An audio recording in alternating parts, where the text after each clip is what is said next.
ሃይማኖት መቀየር ኩራት የሚመስለው ሰው አለ። ዝም ብለህ በመቀየር እዚህም እዛም ማለት ነው። ይህ የወደቀ ትውልድ እንትን ምልክት ነው። በነገራችን ላይ መውደቃችን ነው የሚያሳየው። ሰው ድሮ ሃይማኖት ከቀየረ በቃ ቀየረ ነው። እዚህም እዛም እየተመላለሰ አይገባውና በጣም በቃ እኔ ለውስጥሽ ሰላም አላገኘው። እንዴት አባሽ ሰላም ታገኛለሽ? የነጭ ገረድ ሆነሽ ተገረደሽ እንዴት ሰላም ታገኛለሽ ነው። ሃይማኖት እኮ ማለት እኮ ያንቺን ኑሮ እንዲያቀልልሽ እኮ አይደለም እንትን የተደረገው። እንደዛ የሚባል ነገር የለም። ሃይማኖት ማለት በአንቺና በአምላክ በፈጣሪ መካከል ያለውን ግንኙነት እንትን የምታደርግበት እንጂ በአንቺና በማዳም መካከል ያለው ኑሮን የሚያስተካክል አይደለም። ሃይማኖት የለም። የኬስህን ጥያቄ የሚመልስልህ አይደለም እኮ ሃይማኖት ማለት። አንዳንድ ሰዎች አሁን የገቢ ምንጭ ነው ያደረጉት። ሃይማኖት ይቀይራል፣ ጣል ይደረግለታል፣ በቃ ደስ ይለዋል፣ ከዛ ልም ብሎ ይጠፋል። ይሄ እንደዚህ ውዳቂ ትውልድ ነው ያለው። በጣም እኮ ነው የሚገርመው። ስለዚህ እንደዛ መሆን የለበትም። ሲቀጥል እኔ በጣም የገረመኝ በእውነት እኔ ሃይማኖተኛ የሚባል ሰው አሁን ራሱ በጣም የባሰ እየጠላሁት ነው። በቃ ድሮ በጣም ያናደኝ ነበር፣ አሁን ደግሞ የባሰ እየጠላሁት ነው። የወደቁ ሰዎች ምንም አሁን አንድ ገመዳፍ አለች፣ አንድ ገርዳሜ ገመዳፍ አለች። እንደዚህ ብሎ እኔ እፎይ ይመቸኛል ምናምን የምትል አዲስ ሼር ተደርጎልኝ ያየዋት ልጅ ነበረች እና ወይዘሪት ጠጅቶ በሬ እሱን ማውራት ይፈልጋለሁ ምናምን ብላ አወራሻለሁ ምናምን ብሎ በውስጥ ጻፈላት። እኔ ግደሉኝ እንጂ በውስጥ አላወራት። በእውነት ኩራት አይደለም። እንደዚህ አይነት ሰዎች ግን አላወራም። እኔ አውቃለሁ ሰው ምን እንደፈለገ። ለሷ ልጅ መልስ የሚሰጠውን ይሄ ሃይማኖተኛ አይደለም፣ ለኔ ውዳቂ ነው። ስለ ሚዲያ የማያውቅ ሰው ነው። እነዚህ ሰዎች ቦታ መስጠት ማለት በቃ የሃይማኖትን ትልቅነት ማንቋሸሽ ማለት ነው፣ መከልሰም ማለት ነው። የሃይማኖትን ትርጉም እንትን ማድረግ ማለት ነው። በትንትኑ ነው እያጠፉት ያሉ ሰዎች። ትኩረት የሚፈልጉ ሰዎች መጥተው እስልምናና ክርስትና ትክክል ከሆነ እኔ እንደዚህ በቃ እኔ የሚያስረዳኝ ሰው ካለ ምናምን ትላለች። ዝም ብላ እኮ ነው። ምንም እኮ የምታውቀው ነገር እኮ የለም። ሃይማኖት ምንድነው አታውቅ፣ ኑሮ ምንድነው፣ ላይፍ ምንድነው፣ ምንም የሚያውቁት ነገር የለም። ሰው ይገባና ቪዲዮ ይሰራል 3 ደቂቃ 5 ደቂቃ ስለሷ እኮ ነው። አይደብራቸውም እንዴ? ግን ትልልቅ ሰዎች ሃይማኖት የምታስተምሩ ሰዎች ለእንደዚህ አይነት ሰዎች ቦታ በመስጠት ሃይማኖታችሁን ማሰደብ እንጂ ምንም ትርጉም የለው። ሲጀመር ለሰው መልስ መስጠት የለባችሁ በፍጹም። ሲቀጥል ደግሞ ለሰው የሰው ስም ማንሳት ማለት በሚዲያ በጣም መጥፎ ነገር ነው። ሐሳቡን መምታት ከለክ ራሱ ስሙን ሳታነሳ ነው ሐሳቡን መንገንደስ ያለብህ። ስሙን ሳታነሳ፣ ስሙ ካነሳውማ በቃ ነገሩ ተበላሽ። ስለዚህ ይህ ነገር መስተካከል አለበት። እያየው ነበረ እንደዚህ አይነት ቁምብዛም ሰዎች ምንም ቦታ መሰጠት የለባቸው። እኔ የሚመቹኝ ሰዎች አሉ እንደዚህ አይነት ሰዎች በካልቾ ብለው የሚያባሩ ሰዎች አውቃለሁና ይመቹኛል እነሱ። ሲቀጥል ደግሞ እኔ መጨረሻ ላይ ማለት የምፈልገው ስላላወቃችሁትን ነገር ማውራት ትርጉም የለውም። እኔ ነገሩን ካላወቁ ካላረጋገጥኩ አፌን አልከፍትም። የሚያወራ ሰው ካለም ዝም ብዬ ነው አገጨን ይዤ ነው የማዳምጠው እንጂ ዝም ብዬ እንትን አይደለም። እኔ ሆይ አይደለም። እኔ እንትን ብዬ መንጋ ነው ለማለት ነው ባጭሩ። እስልምና እንዴት ይዘዋል? አልሐምዱሊላህ ተመችቷል። ጾሙስ እንዴት አገኘው? ለመጀመሪያ ነው እየጾምክ ያለው? እንዴት አገኘው? አሪፍ ነው፣ ደስ ይላል። የኦርቶዶክስ ጾምና የእስልምና ጾም የትኛው እንትን አደረገ? እኔ ጾም ያላቀኝ የኦርቶዶክስ ተው እንጂ የለም። እንዴት ጾም አለ ያልታዘዝኩት? እና ከቤተሰብ ጋር ጾም ነበር? እኔ እንትን ነበር ጆባይት ነበር። ኦኬ ብትታዘዝም እኮ አሁን አንድ ኢትዮጵያዊ ከስጋ ጾመ ሊባል ይችላል። አሁን ስጋ ይታገኛል ኢትዮጵያዊ? ያው እኮ ነው በባቄላ ይበላሉ ምናምን ኖርማል። ሌሎች ነገሮች ለውዝም ይቻላል። ፕሮቲን ያላቸው ነገሮች አቮካዶ ምናምን ይችላል። ይደልቃል። ምን የማያገኘው ነገር በቃ ጾም ያለው ማለት አይችልም። አይገርምም? ጾም ማለት እኮ መከልከል ማለት እኮ ነው። ገብቷል? ጨብሲ የሚከለከል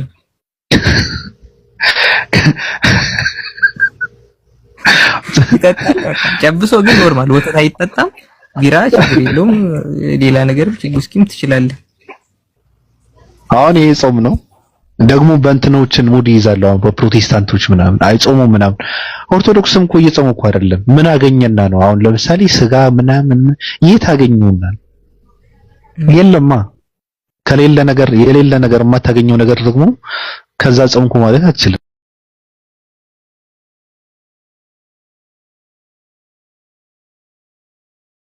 አይሆንም።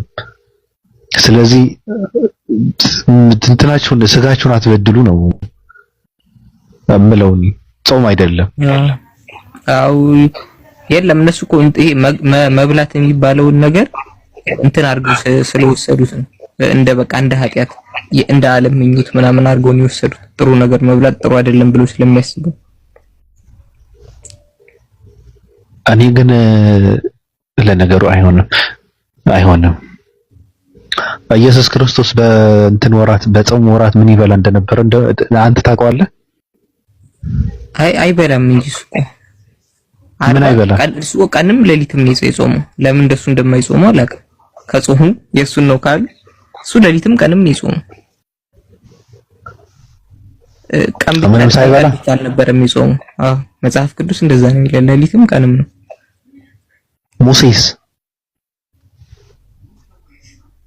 ሙሴም ያው በሁሉም ይጾሙ ነበር። ግን እነሱ እኮ አሁን ይሄ ስጋ ምናምን አንበላም የሚሉት ከምን አንፃር እንደሆነ ታውቃለህ?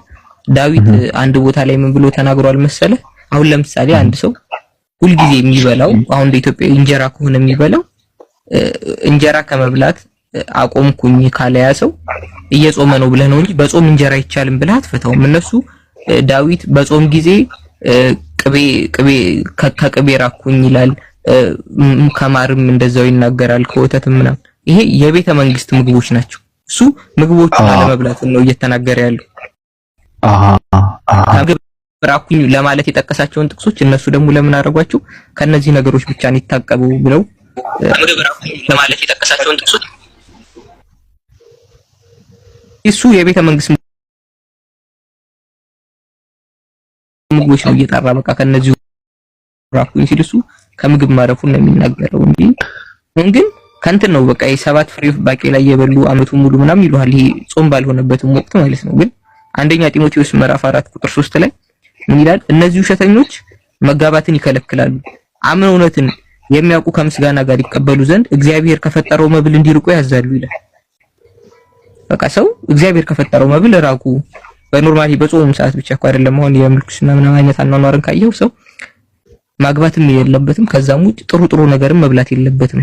በቃ የሆነ አይነት ሰባት ፍሬ ባቄላ እየበላ ነው በአመት መኖር ያለበት ብለው ካለ አንድ ፍኝ ባቄላ ወይ የሆነ የብቻ ንፍሮ ወይ ምናምን እንደዛ እየበላ ይኑር ይላሉ። ግን ጳውሎስ ስለነዚህ ሰዎች ሲናገር በመጨረሻው ዘመን የሚነሱ ሰዎች ናቸውና እዚህ ምዕራፍ 4 ከአንድ ጀምሮ መንፈስ ግን ይላል በግልጥ በኋለኞች ዘመናት አለ። በኋለኞች ዘመናት ማለት በመጨረሻው ዘመን ማለት ነው። አንዳንዶች የሚያስቱ መናፍስትና በውሸት ግብዝነት የተሰጠውን የአጋንንትን ትምህርት እያደመጡ ሃይማኖትን ይክዳሉ ይላል። በገዛ ሕሊናቸው እንደሚቃጠሉ ደንዝዘው እውነት እነዚህ ውሸተኞች መጋባትን ይከለክላሉ አለ።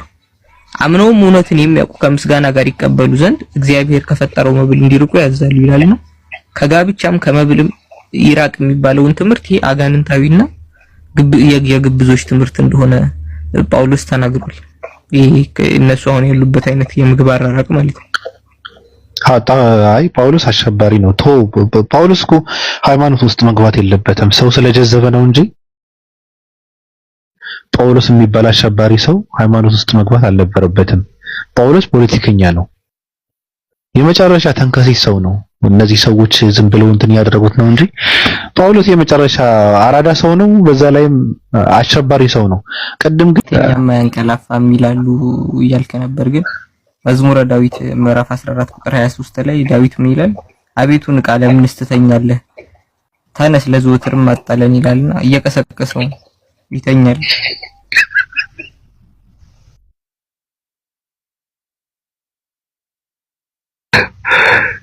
ጭራሽ በዳዊት ዘመንም ይተኛ ነበረ እያልክ ነው? ዳዊት እኮ ነው አቤቱ ንቃ፣ ለምን ስትተኛለህ? ለምን ትተኛለህ? በዳዊት ዘመን ነው እንደዛ ያለው? ከባድ ነው። እንጃ ይሄን አላውቀውም። መዝሙር ምዕራፍ 14 ቁጥር 23 ላይ ምዕራፍ 44 ቁጥር 23 ላይ። ስለዚህ ከመጽሐፍ ጋር እየተቃረኑ ነው እያልክ ነው? እነዚህ ሰዎች አይተኛም አያንቀላፋም? አይተኛም። ዳዊት ተኝቶ ጭራሽ ከመተኛት አልፎ እየቀሰቀሰው ነው። አቤቱ ንቃ እያለው ነው። ለምንስ ትተኛለህ? ተነስ እያለ ነው። እየቀሰቀሰው ነው። ተነስ ለዘወትር አጣለን ይለዋል። አባቱን እንዳይሆን ኧረ አይደለም እሱን ነው። ከቁጥር 21 ብላል እግዚአብሔር ይህንን አይመረምርም ነበርን? እርሱ ልብ የሰወረውን ያውቃል። ስላንተ ሁልጊዜ ተገድለናል፣ እንደሚታረድን በጎች ሆነናል ይላል እና እዚህ ጋር እንደሚታረድ በጎች ሆነን እና ግን አንተ ተውከን እያለ ነው። ይሄ ለእግዚአብሔር እንደሆነ የምናውቀው ወደ ሮሜ ሰዎች ላይ ምዕራፍ 8 ቁጥር 36 ላይ ስላንተ ቀኑን ሁሉ እንገደላለን እንደሚታረዱ በጎች ተቆጠርን ተብሎ እንደተጻፈ ይላል ጳውሎስ። እና ጳውሎስ ይሄ ለእግዚአብሔር እንደሆነ ጳውሎስም ያረጋግጥልናል፣ ዳዊት ያለውን ማለት ነው። አጣቅሶ ከዚህ ተናግሯል ጳውሎስ ስለ እንቅልፉ ማለት ነው። ስለዚህ አትመረምርም የተባለው እግዚአብሔር ነው ማለት ነው። እግዚአብሔር ነው። አትመረምርም የተባለው እግዚአብሔር ነው። አትመረምርም እኮ አይደለም ያሉት አይ ከዛ በፊት ያነበብከው እግዚአብሔር ይህን አይመረምርም ምን አለ? እርሱ ልብ የሰወረውን ያውቃልና አለ። እዚህ ጋር ስለ እውቀቱ ነው። አይመረምርም። ኦኬ ስለ እውቀቱ ነው። በእንቅልፍ ምክንያት ነው። ተኝቶ አልመረመራቸውምና እግዚአብሔር ይህንን አይመረምርም ነበርና አለ። እርሱ ልብን የሰወረውን ያውቃልና ቢነሳ ከተነሳ ያውቃል፣ ግን ስለተኛ ስለ አንተ ሁልጊዜም ተጋደልን እንደሚታረዱ በጎች ሆነናል። አቤቱ ንቃ፣ ለምን ትተኛለህ? ተነስ ለዘወትርም አጣለን። አቤቱ ምን? አቤቱ ንቃ፣ ለምን ንቃ። ኦኬ እቃ ያልከመስሉኝ እኮ ነው። ንቃ ለምን ትተኛለህ ይላል። ተነስ ለዘወትርም አጣለን ይላል። አዎ ስለዚህ መተኛቱ ትክክል ነው ማለት ነው። አሁን እስራኤል እየተደበደበች ዝም ማለቱ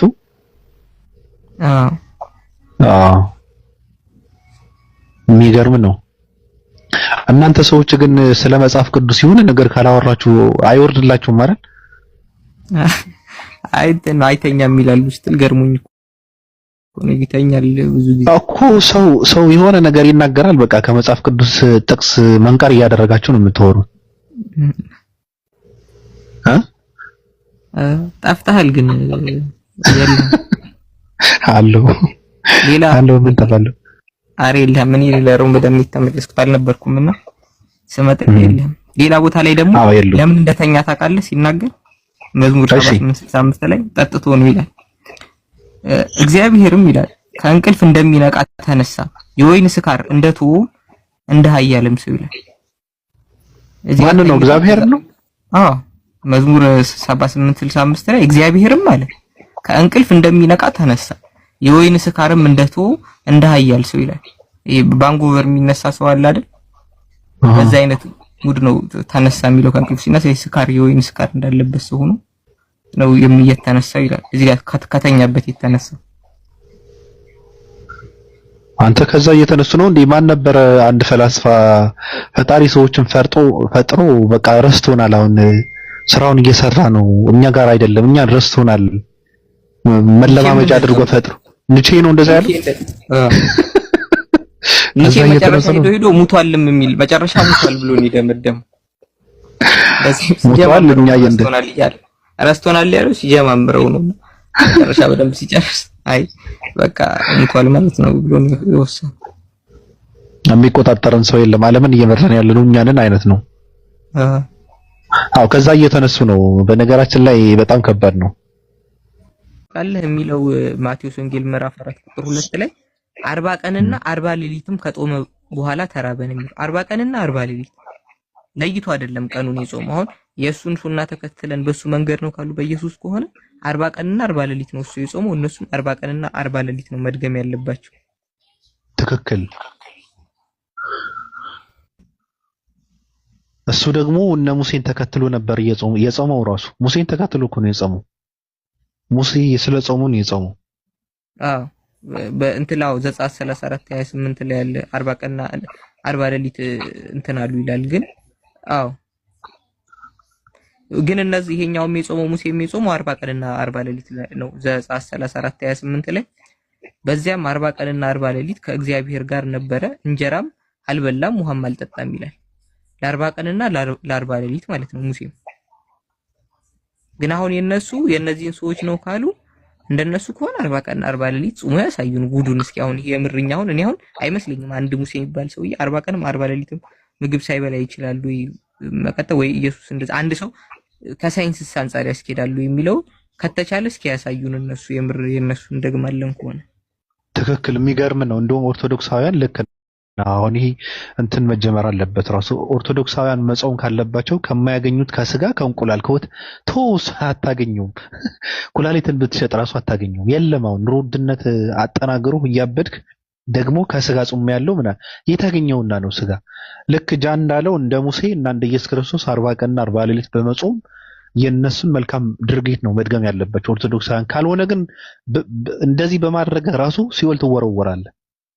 ጾም ምንድነው? ጾም ሆድህን እየሞላህ ጾም የሚባል ነገር አለ እንዴ? መከልከል ነው መጾም ማለት። ከምንም እየተከለከልክ አይደለም። ከስጋ ተከልክያለሁ ልትል ነው እንዴ? እሱማ ኑሮ ራሱ ከለከለ እኮ አታገኘው። ኪስህ ውስጥ ምንም ብር ሳይኖር እንዴት ከስጋ ተከለከልኩ ትላለህ? የት ታገኘዋለህና ነው? ራስህን ብታጠፋ ራሱ አታገኘውም። ሽታውን ነው የሀብታም ቤት ሽታ እንትና አሳብደዋል ራሱ እያስነጠሰህ ነው ራሱ እኮ የሀብታም ቤት ውስጥ የሚጠበሰው ስጋ ማለት ነው። ደግሞ ጾም ያለው ምናምን የለም። በመመኘት ራሱ ጾሙ ፈርሰዋል። የኢትዮጵያ ሕዝብ ጎረቤት ሲያልፍ የሀብታም ቤት አጠገብ ሲያልፍ ጾም ምናምን የሚባል ነገር የለም። የሀብታም ቤት ስጋ ይጠበሳል፣ ይሸተዋል፣ ይመኛል። ጾሟ ፈርሳለች ራሱ ውሸት ነው። ይመኛል፣ የምር ይመኛል። አሁን የሙስሊም ቤት አለ አይደል? ስጋ አለ ምናምን ይጠበሳል ምናምን ይሸተዋል፣ ይመኛል ስለማያገኘው ማለት ነው። መናጤ ስለሆነ ጾመኛ ቢሆንም ይመኛል፣ ወይኔ ባገኙት ይላል። ይሄ ካልክ ደግሞ በቃ ተበላሸ ማለት ነው። ጾሙ ተበላሸ እና እየጾማችሁ አይደለም። ጾማችሁን አስተካክሉ። እንደ ሙሴና እንደ ኢየሱስ ክርስቶስ እንደ ድንግል ማርያም ልጅ እንደ እስራኤላዊው ሰው ኢየሱስ 40 ቀንና 40 ሌሊት በመጾም ታሪክ መስራት አለባችሁ። ከዛ ነው የሚጸድቅላችሁ። ራሱ ትክክለኛ የሚጾሙ ሰዎች ናቸው። ጤናችሁ ራሱ ይመለሳል። አይምሯችሁ ራሱ መስራት ይጀምራል። 40 ቀንና 40 ሌሊት ያለ ምግብ ብትኖሩ ራሱ ሆዳችሁ ተጠውልጉ። የምሬን እኮ ነው። አይምሯችሁ ይሰራል። አይምሯችሁ ሰርተው ደግሞ እኔ በቃ ከዛ በኋላ ምንም አትልም። እኔ ራሱን ያጠፋ ተናዶ ራሱን ያጠፋ አምላክ ሰው አምላክ ብዬ አልይዝም ብለህ እንደ አዲስ ደግሞ አዲስ ሐሳብ ይዘህ ትመጣለህ። እንደዛ እኮ ነው። ተናዶ ራሱን ያጠፋ አምላክ እንደማለት እኮ ነው። ኢየሱስ ክርስቶስ ራሱን አጠፋ፣ አምላክ ራሱን አጠፋ የሚባል ነገር አለ። ደም እፈልጋለሁ አለ። ከዛ ደግሞ ደሙን ይቅር ማለት እየቻለ አይ መፍሰስ አለበት አለ። ከዛ ደግሞ የራሱን ደም አፈሰሰ። የሚገርም አምላክ እኮ ነው። የራሱን ደም አፈሰሰ። ስለዚህ የራሱን ደም አፍሰሰው ደግሞ ለእናንተ ስል ነው፣ ለእናንተ ያለኝ ፍቅር ለማሳየት ነው ብሎ ደግሞ ሰከሳቸው። ይሄ ውሸት ነው። ይሄ ደግሞ የሚገባ 40 ቀንና 40 ሌሊት ስትጾም ነው። እንደ ኢየሱስ እንደራሱና እንደ ሙሴ 40 ቀንና 40 ሌሊት ተጠውልጋ ሆድህን ባዶ ሲቀር እንደ አዲስ አይምሮን መስራት ይጀምራል። እንደውም ጥሩ ሐሳብ ነው የሰጠኝ እንጃ፣ አመሰግናለሁ። የሚገርም ሐሳብ ነው። አይምሮ የሚያነቃቃ ነው።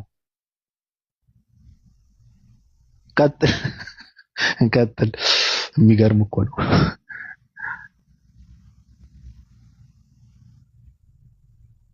እኮ ነው። አሁን ራሱ የሚለው ነገር አሁን እንዳልኩ አያስኬድም። ራሱን በራሱ ተናዶ ነው ወይ ምን ብሎ ነው መልሶ ራሱን ወርዶ ከዛ ደግሞ መስዋዕት ያደረገው ደግሞ መልሶ ለራሱ ነው እና ልክ ነው። እንትና አባባላላ የዊሊያም ሼክስፒር አባባላል ምድር እንትን ናት፣ የቲያትር መድረክ ናት፣ ሰዎች የቲያትር እንትን ተዋናዮች ናቸው፣ አምላክ ጸሐፊ ነው ይል። ከዛ እየጻፈ ቲያትሩን መጨረሻ ሲነሽጠው ወርዶ ተወነ። እንደዚህ አይነት ትርጉም ነው የሚሰጠው። አሁን እነሱ የሚያስቀምጡት ፍልስፍና በራሱ የገባበት ትወናውን የጠው በቃ እየጻፈ ያለው እንትን እየጻፈ ነበር። መስዋዕት እፈልጋለሁ ምናምን እያለ እንትን እያደረገ ነበር እንትን እያለ እዛ መጨረሻ ላይ ራሱ ገባበት። የሚገርም ነው። የሚገርም እኮ ነው። በነገራችን ላይ እኔ ባለፈው የሆነ ነገር እያነበብኩ ምናምን እግዚአብሔር ግን ምንድነው አንድ ሲደመር አንድ ሲደመር አንድ ነው የሚለው የራሱ ካልኩሌተር አለው እንደ እግዚአብሔር አለ አንድ ልጅ። የሚገርም ነው። የማይሆን ነገር እኮ ነው። ሶስት አንዳንዶች አንድ ነው። ስላሴ ምናምን ራሱን አጠፋ፣ ደሙን አፈሰሰ፣ ተሰቃየልን፣ ሞተልን ለኛ ሲል ለምንንም ለማንንም ሲል አይደለም። በነገራችን ላይ ስለ አብ አውራ ኢየሱስ ነሽ። ስለምንድን ነው ስለ አብ ማውራው? ይላስ ወይ ስለ አብ ወይ ስለ መንፈስ ቅዱስ አውራ። ኢየሱስን ነው በጌታ ይለያየ። መንፈስ ቅዱስ የሚባል የለም። ይሄ አስታራቂው ማከለኛው ኦባሳንጆ ጌታ ደብረጽዮንና አብይ አህመድ ያስታረቀው ሰው የለም። ኦባሳንጆ የሚባለው መንፈስ ቅዱስ ማለት እንደሱ ነው። በስላሴ በመሃል ቁጭ ብለው ሲጣሉ የሚያስታርቅ እኮ ነው። አንተ ስማ ይባላል። ይሄ እንትና እንትን ስላለኝ ሂድና እንደዚህ ብለን ንገረው ምናምን ይባላል። ማከለኛ ነው እሱ። አስታራቂ ነው። አዳራዳሪ ነው።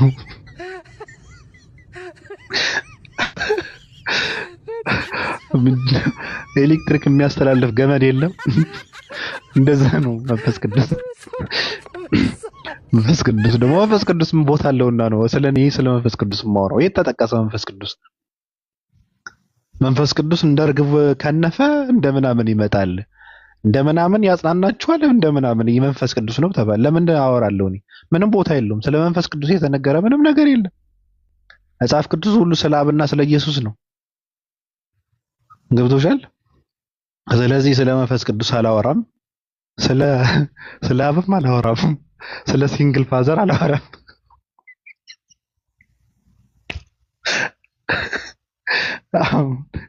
አሁን